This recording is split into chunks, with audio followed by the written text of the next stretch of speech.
Welcome to a session on Davison-Germer experiment. Aim of the experiment to demonstrate diffraction phenomenon of electron to support wave character of material. This experiment gave establishment of quantum mechanics and Schrodinger wave equation.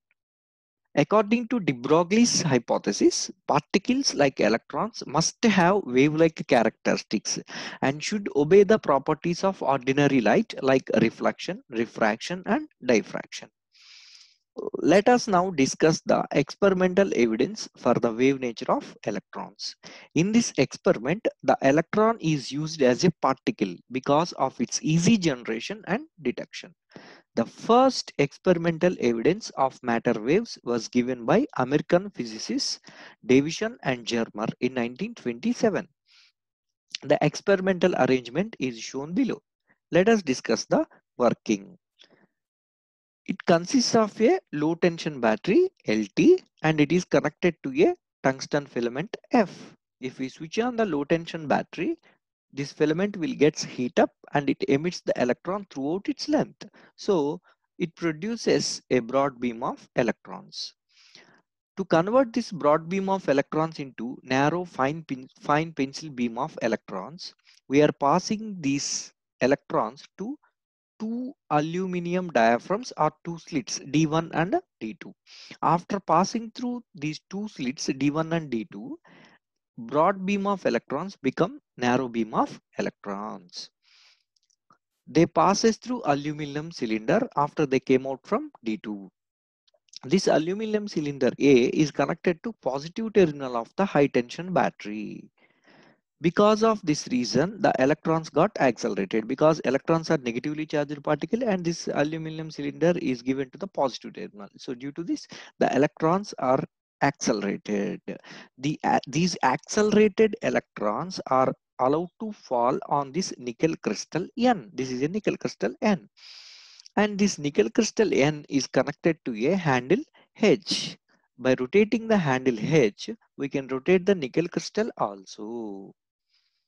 Whenever these electrons strikes this nickel crystal, the atoms on the nickel crystal scatters these electrons into various directions. So electrons can scatter into various directions. To collect these electrons, we have an arrangement called as Faraday's cylinder. This Faraday's cylinder able to collect the scattered electrons between 20 degrees to 90 degrees. And this Faraday cylinder is mounted on the graduated circular scale S. With the help of this graduated circular scale S, we can find out the angle of scattering. This Faraday cylinder bottom part is connected to a wire and it is connected to a sensitive galvanometer G. Now, Davison and Germer, what they did is they collected the electrons at different angles, which means at 20 degrees, 30 degrees, 40, 45 degrees, 50, 55, 60, 65, 70, 75, 80, 85, 90, like that. At various angles, at various scattering angles, they collected the electrons. When they collected the electrons, what happens if whenever this Faraday cylinder collects some electrons, these electrons passes through wire and passes through galvanometer, show some deflection, which means there is some current. Finally, they drawn a graph between scattering angle. So at what angle they collect the electrons, that is called as a scattering angle, like 30 degrees, 40, 50, 60, 70 till 90 degrees. And number of electrons scattered. Number of electrons scattered or intensity of electrons that can be found with the help of sensitive galvanometer reading. Surprisingly, they got a graph like this.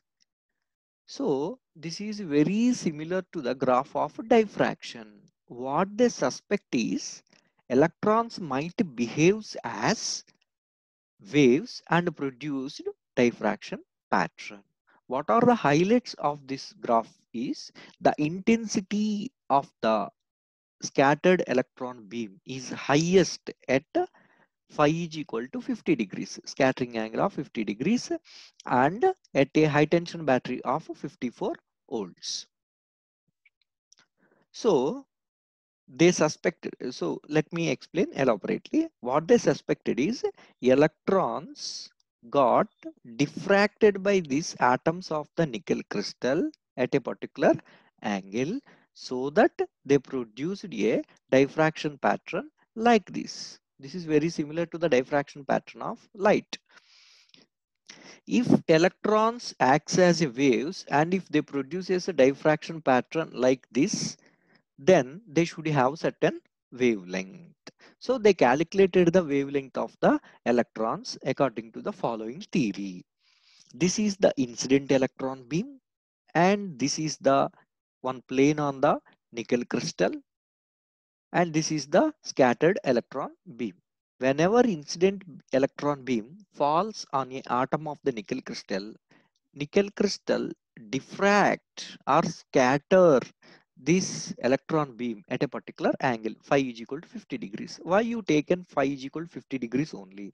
Because in this graph the maximum intensity of electrons we got at phi is equal to 50 degrees, which means that the maximum number of electrons collected by the cylinder at an angle of phi is equal to 50 degrees. So we taken phi is equal to 50 degrees here.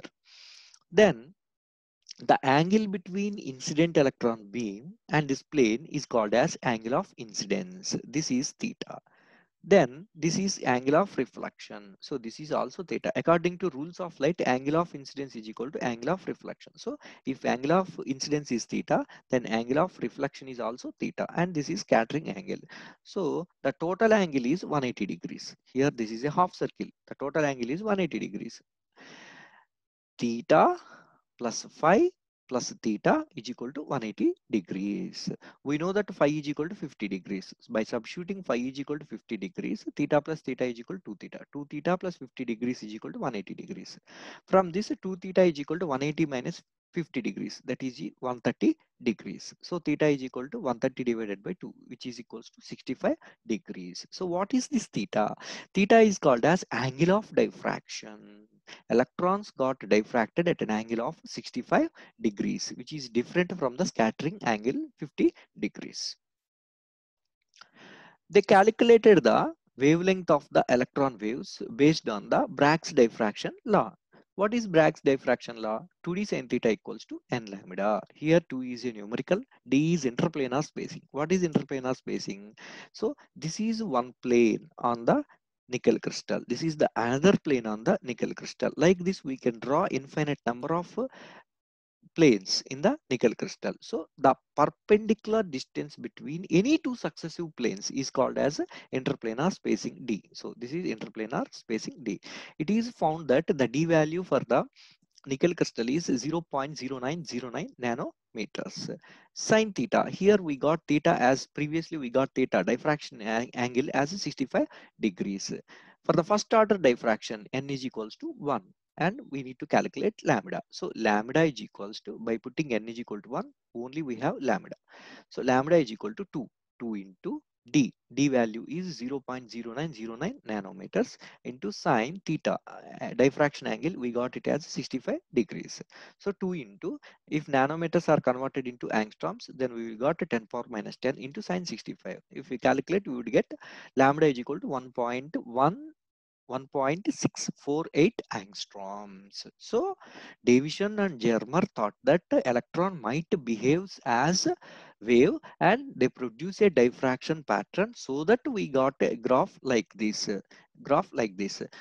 Yes, if they exhibit diffraction phenomena, then they should have certain wavelength. So they calculated the wavelength as 1.648 angstroms. If it is matched with the de Broglie's hypothesis, so de Broglie theoretically given a wavelength for the electron if it acts as a wave, that is lambda is equal to 12.26 divided by square root of V angstroms.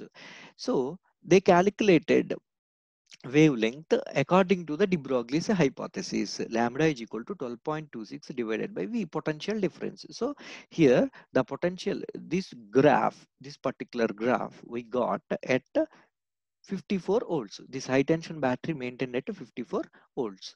So they substituted capital V is equal to potential difference as 54 volts. They got 1.668 angstroms. Surprisingly, the wavelength according to Bragg's law and the wavelength according to de Broglie's hypothesis matched with each other, which concluded that electrons definitely acts as a waves and their wavelength is 1.668 angstroms. So in this way, Davison and Germer proves the wave nature of material particle electron.